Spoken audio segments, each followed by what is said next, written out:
out. Okay, maybe I gotta do this. If I do, guys, then we'll have to do it like this, okay?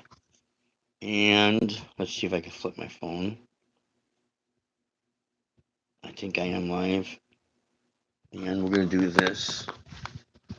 And because I'm gonna do a little playing here, I want you to see exactly what I'm doing, guys. Exactly what I'm doing here. Sorry about the streak of delight there. I'm going to take the Cordova and plug it into the Zoom G2X4. Yeah, that's exactly what it is. Okay, and use the internal looper. And I already have something set here. And let's see.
Okay, so thank you for tuning in. First of all, I want to thank you guys for tuning in. Want to apologize for Monday. I couldn't get a post going up because our gig got canceled because we got absolutely soaked down here. So this is how everything is. I'm sure you can see that. We still got the guitars here, the BC with the Warlock and everything all still lined up here. It's kind of weird looking at this from this type of an angle as far as the vertical, but it is what it is. I think YouTube keeps changing things, and in my opinion, it's not always good that they do that, but they do what they want. So, yeah, let's see. We got. Well, thank you so much. I really appreciate that. Thank you very very kindly, guys. It's kind of now it's even harder for me. So thank you so much. I do appreciate that very very much. So. Excuse the lightsaber thing going on here, but part of this is from the lights up here. Part of it, there's a cracked screen. I'm going to show you something. If I reverse the camera, you'll see the amp. See, look at no problems, right? But see, if I turn this around, you'll see me clear, but I won't be able to see the comments. And I'm going to try to be able to be mindful and respond to all the comments and everything here. Um, so, but I think it's more important that you hear things that I got to say, okay? Because I think this really is important. Um, the title, "Are You Holding Yourself Back?" basically is from well, from something that I wanted to talk about for a while, and I kind of put it on the back burner, and I got kind of inspired by a video I saw by an artist couple called Rafi. Rafi was here. That's the name of his YouTube channel. Him and his wife Clee. But I also want to give a shout out to a lady that's up in Canada. Her name is Krista Irene Art, and I just watched one of her videos where she's doing these demonstrations with these alcohol markers on an ebook that she released with all these drawings on these. She's drawing all these faces at, and the title of her ebook is Faces and Figures. And the reason why I'm bringing all this up is that these two channels in particular, there's other great channels out there, but these two in particular have something very unique. This girl up in Canada, Krista Irene, she does things her own way. In the world of art, you know, you got color wheels and you got all, color theory and all that. She doesn't really follow any of that. She kind of like goes against all the rules because she does the things that appeal to her. And I think that's really unique because if you constantly put yourself in this little box, you'll never find out what your true potentials are because you're almost allowing yourself to be dictated to how you should and what you should do and when you should do it and how you should do it. So she is very inspiring in the way that again, she does not follow rules and regulations and things of that nature. Now I hope I'm coming up straight because if I watch the replay, I'm laying sideways. I'm not laying sideways. Again, I just wanted to apologize about the guys because I really wish that they would stay consistent. But again, I don't want to go off on a tangent on my thoughts on what YouTube is doing. Anyways, so I really think that she's got something that's quite unique. Check out her channel. She does have a video where she had explained in her earlier videos how she was started her YouTube channel. Apparently, if I'm not mistaken, so if you watch this, Chris, I don't want to get this wrong, but I could have swore you mentioned that. I think it was on a Facebook group, art group with abstract art, and you were almost not really accepted. They were kind of pushing you aside, making you feel very not welcome. And you went off, you did your own thing, and you started selling your paintings and starting becoming successful by not following the norm, not joining the Click Clan Club. Um, and I give you a lot of credit for that because sometimes you have to take that chance. So if she would have held herself back, thinking that she's not good enough and I shouldn't this and maybe I shouldn't do that because I'm gonna get laughed at, that she didn't care about that. She just went on, took a chance, and just went for it. And that right there is inspiring, whether you're gonna be an artist, a musician, a photographer, whatever you want to do. Because sometimes we see things and we aspire to be as good as I know me with my paintings. I'm nowhere as good as some of these people, but they inspire me to be me because that's who I am. And beauty is in the eye of the beholder. And um, another reason why I want to bring this up is that Saturday we had a gig Friday. I thought we had a great time. A lot of compliments from a lot of young college age students digging my original music. Not because it's a familiar song they know. They just love it because of the way it sounded. And to me, that's wow, man. That's I feel so honored and so grateful and thankful. 'Cause I'm not better than anybody. I'm just me. But there is a trend in the music scene that you have a lot of these younger kids coming up. And I mean, I got a student rides with me on the bus. She's into metal, and she's what, maybe 15 years old. Loves Pantera, and her dad plays, and she's getting a Schecter guitar. She's got a Jackson with a Floyd Rose. She's got, I think she said she's got two Katana amps, and she likes to do her own thing, and it's very inspiring. But on Saturday's gig, we did our art show, and I usually play my classical guitar in our booth. The name of our booth is called Sight and Sound. And right next to us was three young ladies, early college age ladies. The name of their booth was called Three Crafty Witches. I thought that was cool. And they were selling their art and their paintings. Their paintings is different than what I do. We're right next to each other, and the one girl's crocheting and whatever she's doing. That was their first art show they did. Now, next to us on this side was a guy that does laser printing, and his work is phenomenal. That was his first art gig. But, he worked with lathe machines and things of that nature. But these two people that were next to us, our booth, have in common. That's the first time they'd done anything, and they thought, you know what? I feel like I'm ready to do this. Let's go ahead and see what happens. Now, the guys sold some of his artwork. I'm pretty sure the ladies sold a few things. If not, hopefully that does not discourage them, and they'll continue to keep on going. Because here's the thing: once you go out there and you make whether your first art show or your first gig, and let's say it does not come out as positive as you might want it to come out. Always remember one thing: whatever negativity you get out of it from an audience, what type of rejection, it's only going to make you stronger, and you'll find that out in time. Because once you get used to that, the rejection and maybe not being, so much accepted, you'll start to learn that, hey, wait a minute, man, I liked it and some other people liked it. Not everyone's going to like what you're going to do, but that's okay. Everyone's entitled to their opinion. John Dawson, what's happening? Thank you so much, Heaven. What's happening? I want to appreciate and give you guys a shout out as I'm able to see the chats go up and down. Let me ask you guys, am I coming up straight, like up and down, or am I like laying on my side or on this side?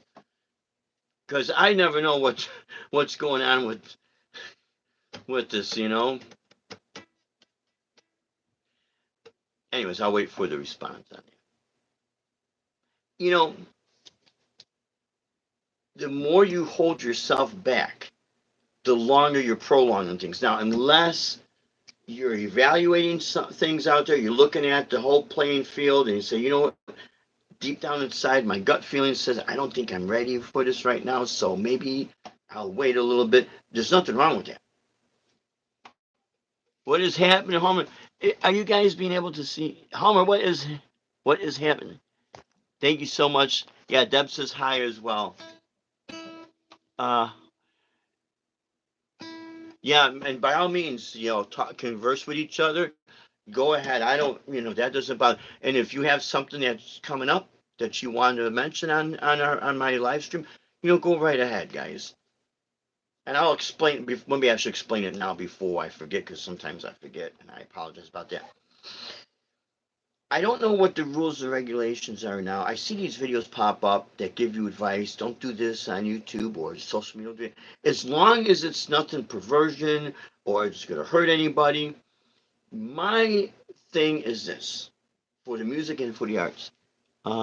Can't wait to see you. Yeah, oh, that'd be great. Absolutely. Oh, it looks like I'm laptop.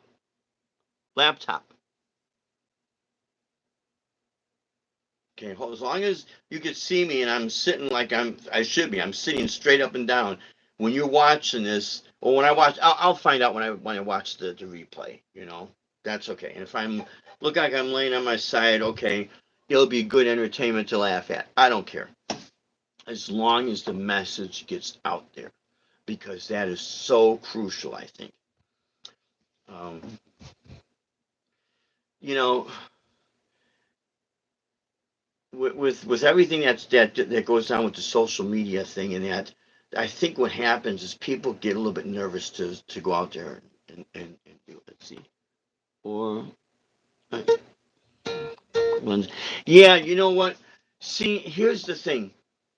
I might have to clear some of the memory on my laptop. I've got an older laptop. My laptop is so old that it takes CDs and DVDs and still takes SD cards, you know. And Deb got that for me just to start to get used to it, and then maybe later on we'll get a better one for me. She gets the better laptops and computers because you know she does all that. So, uh, yep, just a glare. Okay, yeah, it's a little glare, right? It's right in here, and that's because part of the screensaver cracked, you know.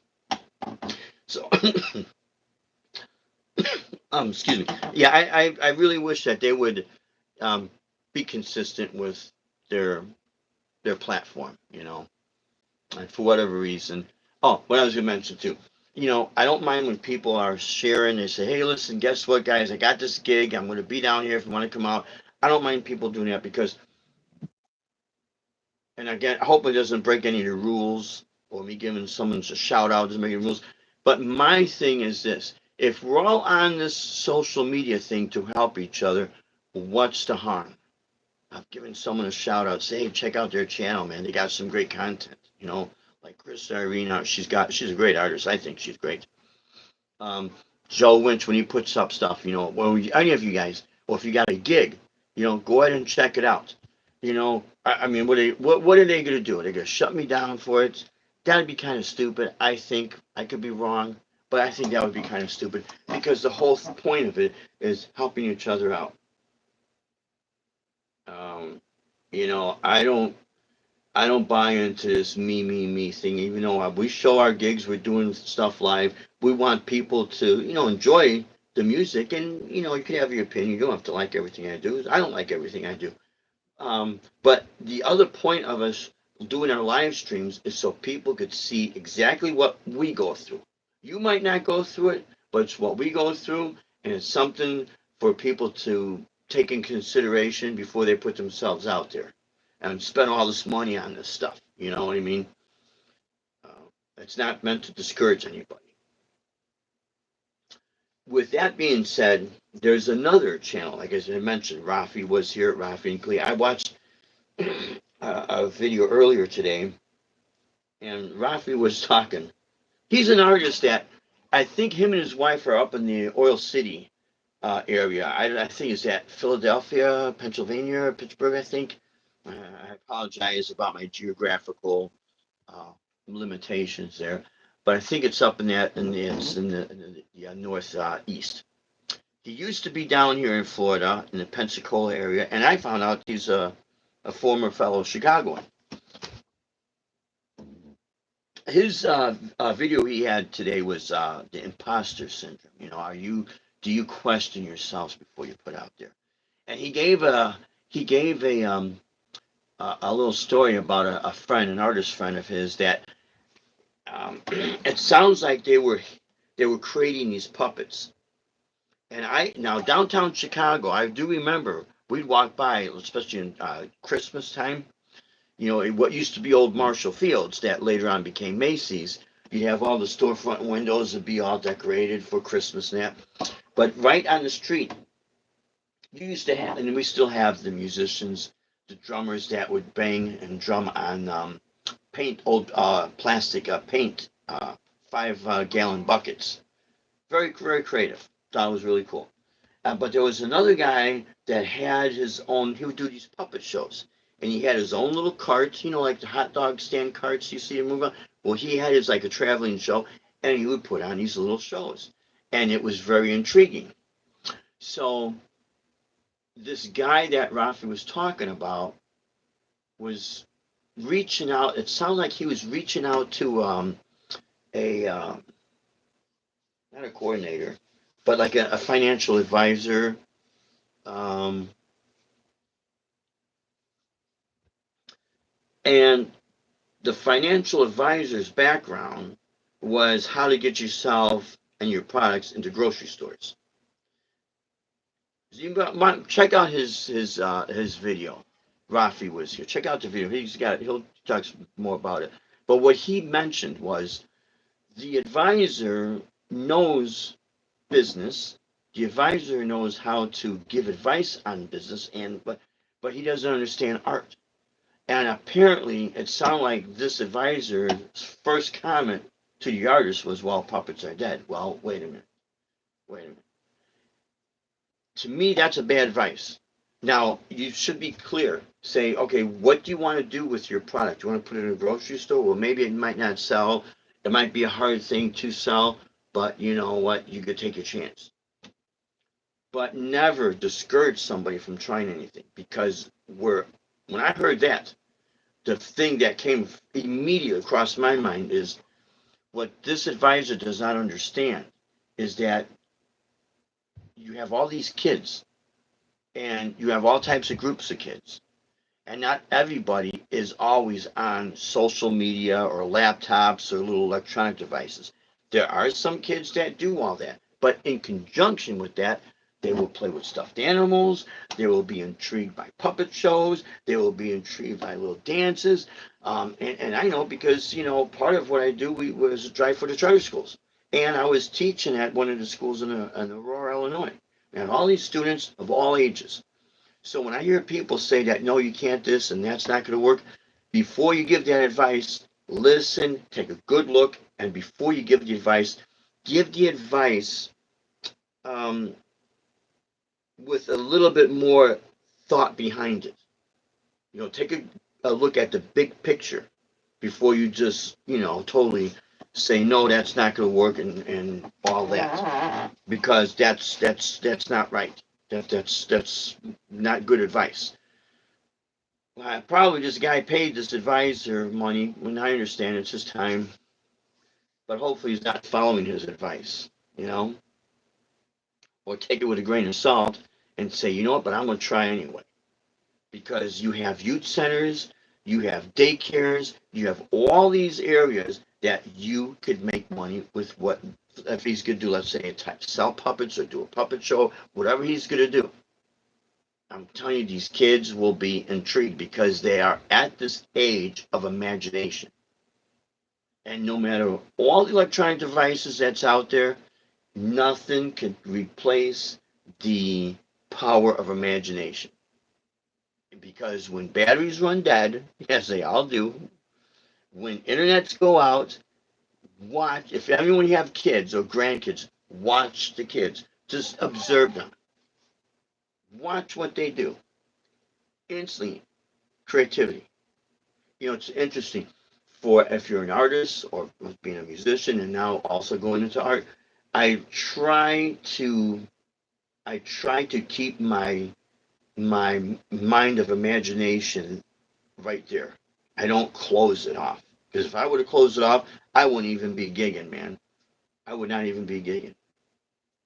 That's part of what keeps me going is the art and the well, I'm saying the art of imagination. What I do, I make up half the time. I make mistakes. I'm not perfect, but so be it. I can find my way back into that groove and move forward. I'm learning different techniques with the painting. I'm starting to use more of these paint sponges as opposed to brush, because some of the brushes, the bristles are coming off. I'm like, what am I? Obviously, I'm doing something wrong, but you learn from your mistakes. That's another subject for another time. Another thing that Rafi said in that video was it does, and I'm so glad he said this because this is something I thought I never said it, but he's 100% spot on. It does not matter how popular someone is on social media. It doesn't, guys. Let's see if I can do something here. Turn this there. It's still, maybe it's still a little clear. Oh, look at this. The whole world. Look at that, man. It's like a streak of lightning. Florida has got two, they're known for two things. Oh, Chris Arena, thank you for tuning in. I really appreciate it. Yeah, you got some great advice and great inspiration. It's I was checking out that video that you had with the alcohol markers, and I sometimes I use the soft pastels with spray alcohol, and then just kind of come up with what I could come up with, and sometimes it works, sometimes here I'll show you, Chris. A lot of stuff that I do is lately is like, and this was done a while back, but it's basically like foggy misty like forced. And this is a combination of soft pastel and oil pastel.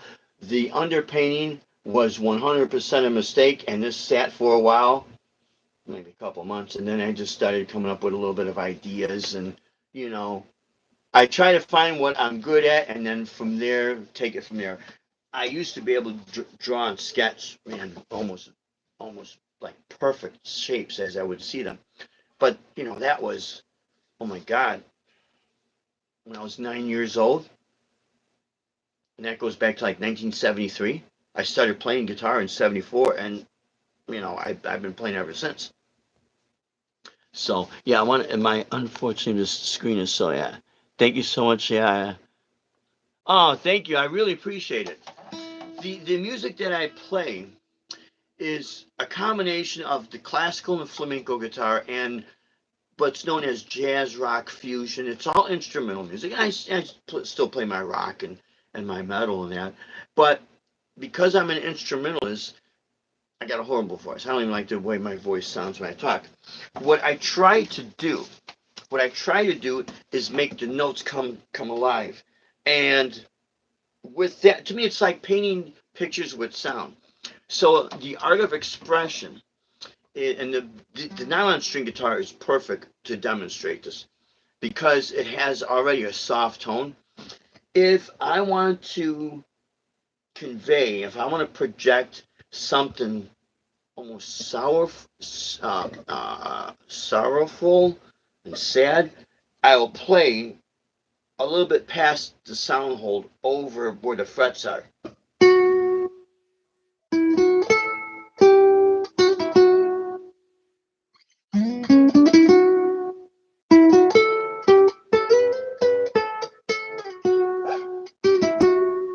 Okay. If I want a more sharp edge, I'll play by the bridge area.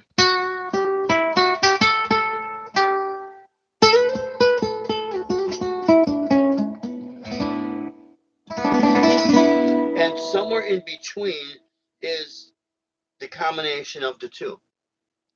So it's kind of like when you paint, when you draw, you find this, you find your darks, you find your lights, and you find in between, you find ways to blend them. So, and it's not like the shredding, it's different. Like if I'm doing something,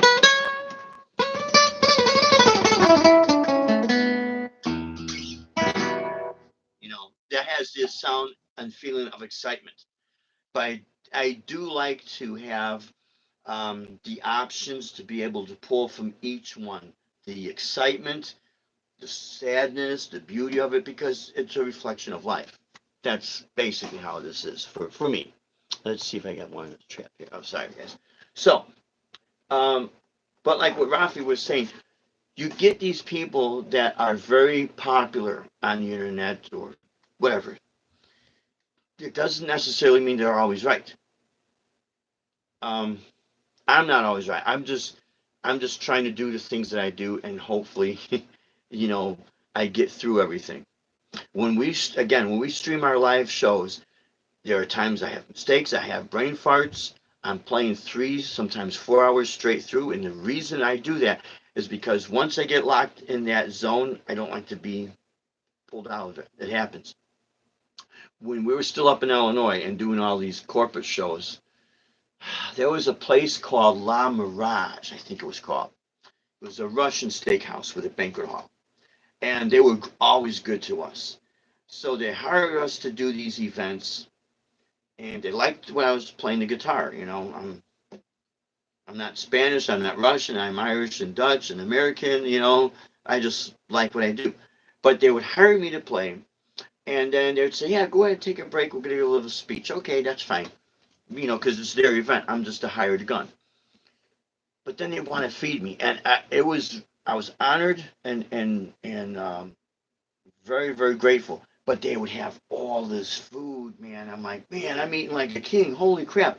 The problem is, number one, I'm not a big seafood eater. I don't want to insult people, but my wife is, so she'll be, they would literally have lobster with a certain type of chocolate sprinkled over it, sprayed over, like poured over it. And because I know how, I have an idea how it is. Well, I did taste the chocolate, so I know how it is. But when we were over in Europe, we were there twice, and especially over in Belgium, the food over in Europe, it has very little sugar. It's like very, very pure. It's like, wow, you come when you come back to the States, as soon as you start eating something, you realize how much sugar we use over here, man. But anyways, so they feed me all this food, and then I get the food coma, and then I gotta go up back up and play for another hour. And I don't like to get my when you're in that zone, you don't want that to get interrupted. So you go in this zone, you work on it, you do your thing, and you get through the gig. Um, but now let me get back to, it does not matter how popular somebody is. It's because we're all human, we're all going to make mistakes. I will take someone's advice, let's say for because on YouTube, right? If they have 2 followers, but as I'm watching the video, I could like relate to them. It's like, well, you know what, this guy or this gal, they know what they're talking about. I'm going to take their, I want to take their advice into consideration because I think it might help me. I don't look at their numbers. I mean, I'll see it there, but that's not the determining factor for me. It's the experience. And it made me realize, I think what happens is, and this is part of the reason that holds people back. They'll see other people that are doing things, and if you start getting that feeling that you're not good enough, and they start making you feel like you're not good enough, that's where it's bad.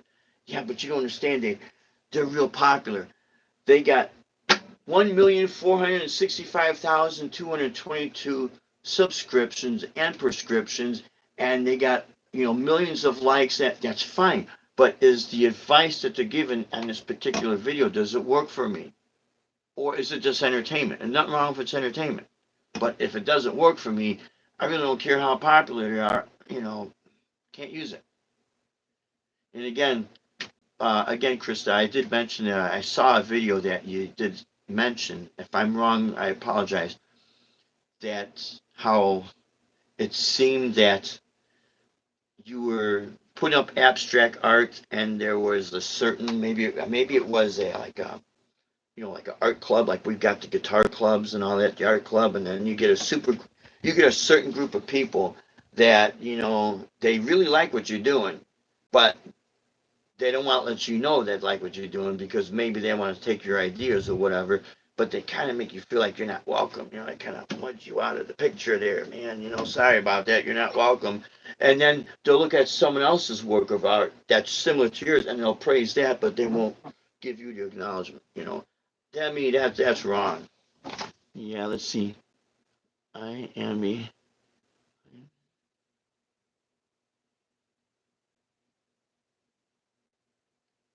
Oh yeah, don't worry about that. Yeah, because I had just put that up. So, and I leave my live streams up, because I know sometimes people, they get busy, they got things they got to do, and I understand that.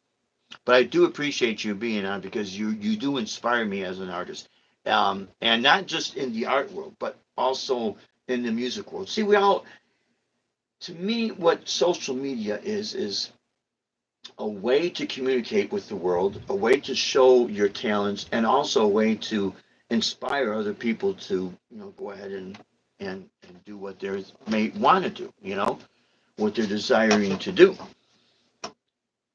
If a person has in their gut feeling they feel like they're not ready to take that, that step to go out there and let's say get an art booth.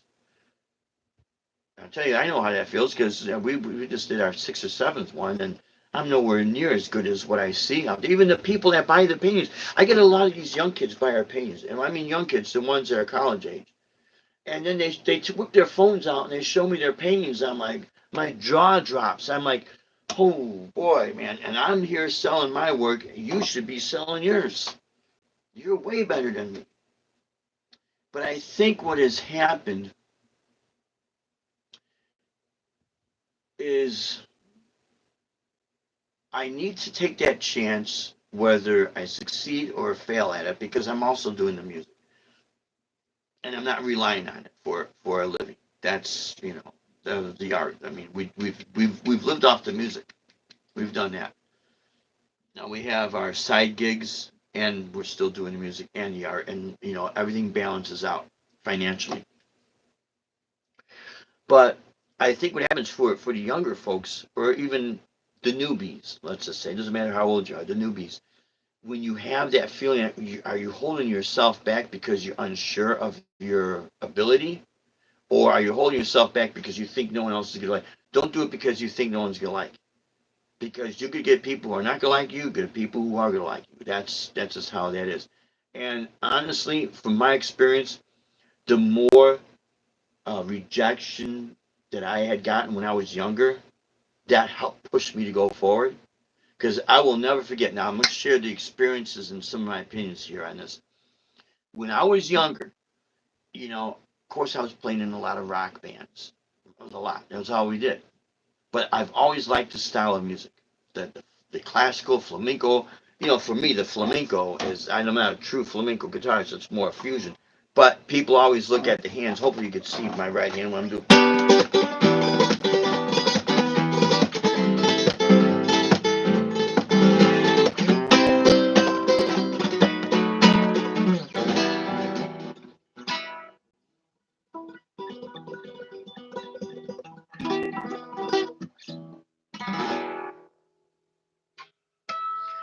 I've never had any training in it.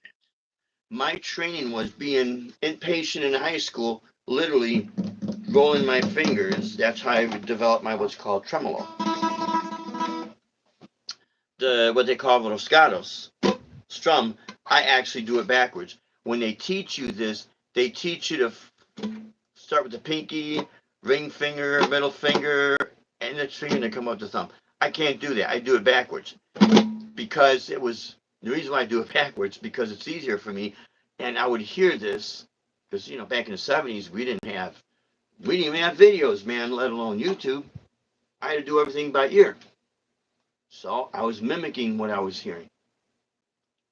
So I put myself out there making all these mistakes. However, I was able to, over the years, have it developed into what sounded rhythmic. But in that process, I'll never forget being told more times than not that no, you can't do that kind of music. You're not Spanish. You're not this. You're not that. People want to hear you sing. People are not gonna like it. They want to do covers. They want to hear stuff that they know. And I thought to myself, well, wait a minute. If you want to hear a song that you know, what made you like that song the very first time you heard it? You can't say it's because I know that song. Not if it's the very first time you're hearing it. The very first time you're hearing it, something had to draw you in. The rhythm, maybe it's the melody, maybe it's the whole vibe of the song, how it made you feel. Something had to draw you in. So part of part of the things that I do is based off of being very bullheaded and saying, you know what, I'm going to do what I want to do regardless. And if I fall flat on my face, my dad used to tell me, if you fall flat on your face, at least you're moving forward. Just get back up and move forward again. Now I got to plug this in, guys, because it just said that my battery has got, what, 15%, 20%. So we're going to do this because I got my charger right here. Oh, God. I apologize about this, guys. This is, and I think I could put this here. But yeah, sorry about that. Move that light out of the way. There we go. So yeah, this room doubles as my music room and my studio room. Right now, the um the phone is on my drafting table. The amps are here, the amps are there, guitars there. Got guitars in the closet, guitars in the other room there. So um here's a good example. One of my new students just started on Sunday with guitar lessons. He's a fantastic musician. he plays what's known as a harp guitar. Have you ever known what a harp guitar is? Let me show you. A harp guitar is this. Can you see that? He plays one of these.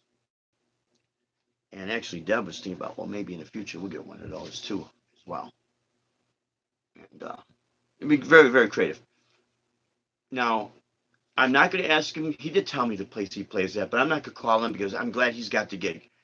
He went into this place. He doesn't sing. Well, he's like myself, instrumentalist. Do you know how hard it is to sell yourself as an instrumentalist in a bar? It's not easy, man. But we get the gigs because we're different. We're not the same old, same old, same old, same old. So he went in and he played for the guy, and the guy liked it. And what the guy said to my student, Doug, he told him, he said, I can't find people who know how to sing. I get all these people that are singing all these cover songs, but they're singing off key, man. Not all of them, but a lot of them. And he's getting a little bit like, if you want me to make you a good sandwich, how disappointing would I come out if I asked you, how do I make a peanut butter and jelly sandwich? Do I put the peanut butter on first or the jelly? And if I come out and my chef is burning the food, I mean, what are you going to think about my restaurant? You need to get good cooks, man. Well, likewise, if I'm going to have music, at least know how to sing or play. If you don't know how to sing, is there an alternative? So I'm so glad my friend took that chance and did his thing. Now, this is not him, but he's going to be open up for this guy. And I'm happy for him. And the whole thing is if he would have questioned himself to such a degree that he were allowed to second guess himself, he would have never gone out there. Now, he does so many open mics, and that helps. Where he does the open mic is a place called Educators Music, and they have what's called Dorso's Cafe, and they're literally right next to each other. You right from the music store, you walk through the wall, and there's the cafe. And Chris, the owner, his wife, they used to do art paintings in there as well. Perfect setup for this. See, to me, if you're still watching, Krista, art and music go together. When we do our art gigs or art shows in our booth, I'm playing in the booth. And it's different. I'm not bothering anybody. And what I do like about that gig, I don't have people coming up to me. Do you know that one song the guy was drinking at the bar and he's trying to pick up the girl that's married to the guy that's in the bathroom and he went to use the bathroom and he's drunk, he's trying to pick up the girl. Do you know that song? I have no idea what you're talking about, buddy. Do you know this song? Or do you know that song? How about I just play something nice, huh? Do you like the melody? Yeah, but I don't know it. But do you like it? Oh, yeah, I guess so. You know, this is what we go through in some of these gigs. But I let the people be because that's their world. As long as I get my point across, do what I do, hey, life is nice. And hey, what's happening, my friend? I'm sorry, Travis. What's happening? Thank you for tuning in. I appreciate that. So, with what I like about doing these art gigs, or if we do the art walk, it's the same thing. We get more of the people that's interested in the artistry behind it than is it popular. When I talk to some of these artists, they tell me the same thing. I want to say about 90% of the ones I've talked to, they hate doing commissions. Or if they're going to do a commission, they're going to let the customer know this is my style of what I do. I will send you the progress, as things are progressing. Take pictures, send it to you, see how you like it. But don't turn me into this person or that person over there, or don't make me into Picasso, because I'm not those people. If you like what I'm doing, this is my style. And I was talking with this one lady. She's an artist. She's got a booth rented within a store called No Space, or No Zero Empty Space. That's what it's called.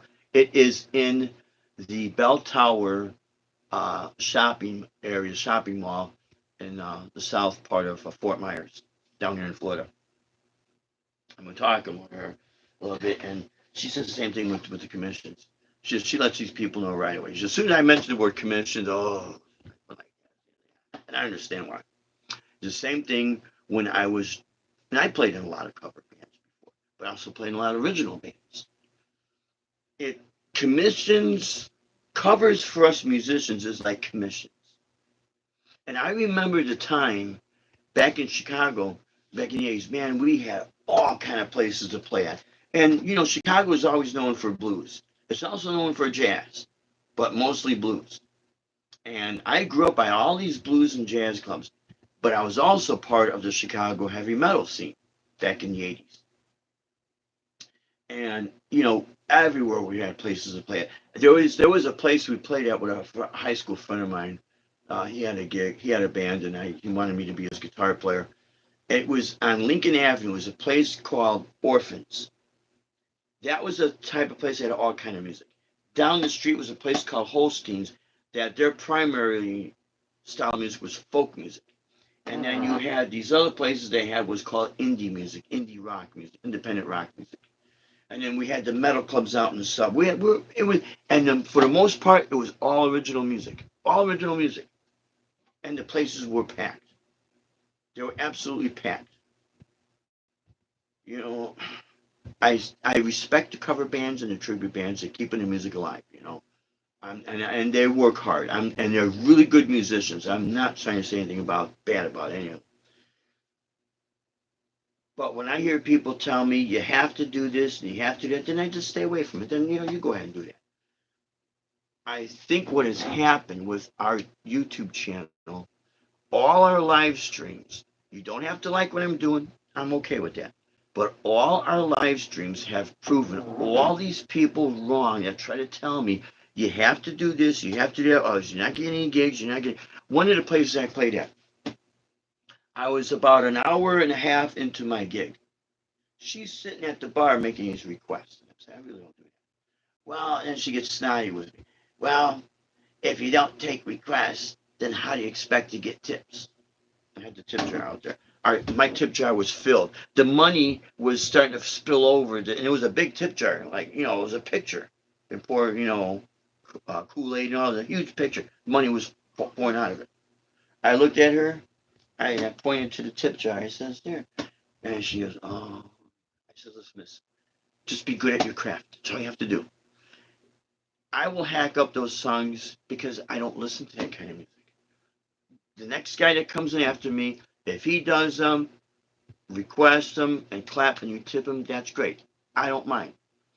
But they try to turn me into what they want, and then they'll say, "Yeah, but you're not doing it." Well, I'm not that person. You know what I mean? It's incredible. It really is incredible. So, from my experience being told, no, you can't, when I met my wife, Deb, and she heard me playing this kind of music. She met me when I was playing in heavy metal. We met at Ozfest up in Alpine Valley in Wisconsin, and we saw each other, and there was an immediate attraction.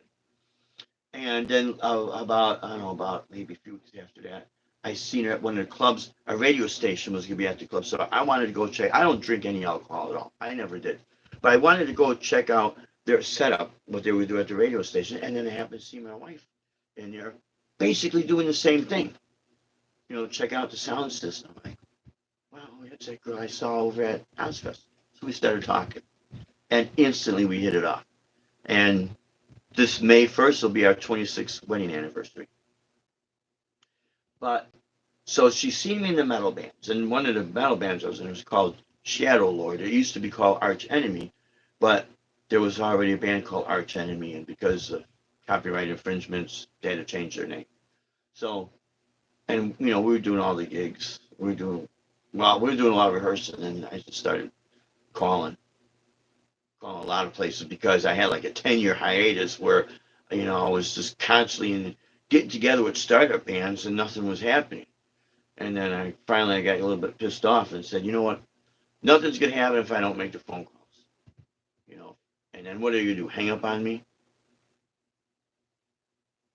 Now the guys that were in the band, they were also getting the gigs too. So no, but I kind of excelled it. And The only reason why is because I got so tired of feeling being held back. You can't, you won't, you can't, you won't. So I said, you know what are they gonna do? Hang up on me, tell me drop dead, jump in the lake? Okay, so what? So we started getting a lot of gigs. But at home, I'd be playing this kind of music, and Deb says to me, she says, why don't you do anything with that? That sounds great. I basically looked at her and said, because I don't have anyone to help me. She took over, and man, right from there, it was 26 years of I want to say pretty much solid gigging with this kind of music. That when I was younger in high school and getting out of high school, my first year of high school, I graduated in 1981, the summer of 81. I discovered Al Di Meola, and cause I knew about Santana and all the jazz fusion stuff, and my mind just opened up. And I practiced and practiced and practiced, and it just grew and grew and grew and grew. But I had all the naysayers. You can't, you won't, you need to do this, you can't do that. Uh, if I would have listened to them, nothing would have happened. Nothing would have happened. So, in closing here, don't ever hold yourself back. Again, if you feel that you're not ready to do something, because your gut feelings can tell you, then okay, uh, listen to your gut feeling, do the research. But in that process of doing the research, when you get all these people that are so-called experts that are telling you you can't this, you shouldn't do that, blah blah, just watch Chris Irene's channel. She don't care about color theory. She don't care about this color wheel. If you do it, hey, if I like to do it, I'm going to do it. The world's greatest artists, I can almost guarantee they became great by experimenting and making mistakes. And then from those mistakes, hey, I got this idea. I could turn this into that. I got a lot of paintings in our Florida room. I call it the drying room. That, oh man, I just messed this up. What can I do with this? One of the paintings that just sold recently started as a mistake. I mixed something wrong. I didn't like the way it looked. It sat for a while, and then next, it sold. Now we're not selling for a whole lot of money because I'm not at that point where I feel I should jack the price up. So instead of $2 million, we're at $1 million. How's that? No, no, we're under $50 with some of these paintings, man. And then we'll work with people if they really like it. And then as I get better, if feel I get better, then maybe we'll raise the price, but we're not going to price gouge it. But at the same time, we're not going to devalue the industry or devalue other people because, you know, for the people that's been painting longer than me and drawing that, you guys and gals deserve the right to make the money that you want, because you've been doing it. But I've been doing this for 50 years, man. And, I will tell you this. Whether I'm using a flat pick or my fingers, I'm right-handed. Compared to when I was, well, of course, I'm 61 years old, so I'm not be like I'm 9 years old. So the age thing takes effect in there. But if you think that playing, get this way, guitar or anything like that, with your fingers, if it doesn't alter the way you hold a pen, it does. It really does. Or it has for me. Maybe it won't for any of you out there, but it has for me. So that's why I don't charge a gazillion dollars. Because I'm nowhere near what these people. I see these people. I'm like, oh my god, I can't even come close to that. But my point is if you feel you're ready to do something, and you have even if it's a 60-40%, 60% of you is very strong and say, you know what, I really think I should go out there and if I'm a musician, just do that first gig. Or if I'm an artist, go rent the booth that we rent at the it's the arts and crafts show is on like 60 or $65. There's no super duper requirements where the tent's got to be all the same colors and you got to go before a jury and someone's going to tell you what they think your art's worth. And it's like with Krista, they'll look at this guy's painting and it's real similar to what Krista's doing. No, his is better. Oh, really? And then he can't sell anything, and Krista, you sell, and then the guy that's running the show, geez, you know what? Maybe I should have took her word because she's selling. This guy's not. I mean, they do what they want. That's fine. They're gonna find.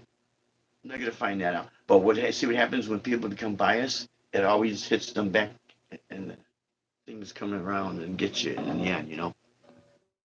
But I don't want to. I don't want down that path. But my point is, if you have a strong desire to do something, then it's worth taking that chance. Because there's one thing that is a definite: time is going to pass by, and to me personally, it's worse. You let half your life pass you by. You look back and say, you know what? I bet you if I would have given it a shot, who knows what would have happened. Maybe I would have not. Maybe I wouldn't have not made that much of anything. But you know what? I would have probably made something and maybe been a positive impact on somebody's life. And now I can look back and say, now I know what it's like. I don't know. To me, it's just it's hard to look back with regrets. I know we're always a lot of us have look back and have regrets doing things this that and the other, but at least because you tried something. When you don't try something, to me that's worse. One of the gigs we used to do a lot back up in Illinois. We've done a couple down here, and I don't understand why uh, it's not more relevant down here than up in Illinois. But we played at a lot of senior centers. We'd either do the stage shows, rent out the place, and then come out and sell the tickets. Yeah, we done good with that. Or we go to the facility and then have an afternoon performance. And I met all kind of people, and one of them recently was a football star. I forget the guy's name, but back in the '70s, he showed me pictures. I actually found on the internet he had his own baseball cards. You get a bubblegum baseball card. He had his own picture on the baseball cards. Whoa! So we met a lot of people that accomplished things, and then we met a lot of these people that as I'm playing, I would catch them like staring out the window. And I even heard one person make this comment. I wanted to do something similar to what you're doing. It wasn't with music, but it was something else. And I never took the time. And I thought, well, maybe you had a family to raise. And I had a family to raise, yeah. But even after that, I never pursued what I wanted to pursue. Now I'm too old to try to pursue it because the hands don't work like they used to, and I got back issues. I can't. And I felt so sad for that person because they wanted to do something and they kind of held themselves back with doubt. And maybe it wasn't the self doubt. I got a feeling it was doubt that they would not be accepted, the fear of not being accepted. And then listen to the naysayers constantly tell you that no, you're not going to have any success. I wouldn't waste my time. And now that was a woman, because she had a family to raise. Anyways, doesn't matter male or female. The fact of the matter was that she can't get those years back. We never get our years back. So if you give it a shot and you fail, at least you're good to know. And don't look at that failure as a bad thing. Rather look at it as it's an experience in life because we all fail at things. I mean, that's part of life. But I don't know, just to me, it's really tough to look back with regrets. I should have tried it, man. And someone else tried it. It's not necessarily they just stole your idea, although you got that out there too. But sometimes people are like-minded and they think the same things. So in closing, if there's people that have any doubt, if they whatever they want to do, just take in consideration. If you have a strong gut feeling of trying it, going out there, putting yourself out there, don't be embarrassed to. Understand that you're not going to always be liked. That's all part of the game. Don't take that personal. But remember one thing: if you don't do it, someone else is. And whether you do or you don't do it, someone else still is. You know. But at least you could be part of the people that are out there that are trying. It doesn't mean you're a bad person if you don't want to try it again. But if that you have that instinct that you want to go out there and try it, it's worth it. It really is. And I hope those three young girls see the video here, or if they don't see the video, somebody tells them if they did not sell anything at the art show. If you have the desire to continue, and if you have the money to do it, you got your side jobs or whatever, then go ahead and do it because life is going to pass by. There's no question about that. And it might, you don't want to be sad like that lady was that said, you know what, I didn't try. Now I wish I would, you know. So I hope this video helps, and this live stream helps anyone out there that are maybe need that. And again, for all those that are, you guys are inspiring. And like I said, thank you, Krista, for tuning in. I really appreciate that because, yeah, I think you got some great, great art. I know their faces. Anyone could know their faces, and the stuff they did so creative. It's you know what it is? It's being a free thinker. Being a free thinker and not being afraid to take the chances if stuff comes out. It's proven. Again, congratulations on your ebook. That is so cool. That is so cool.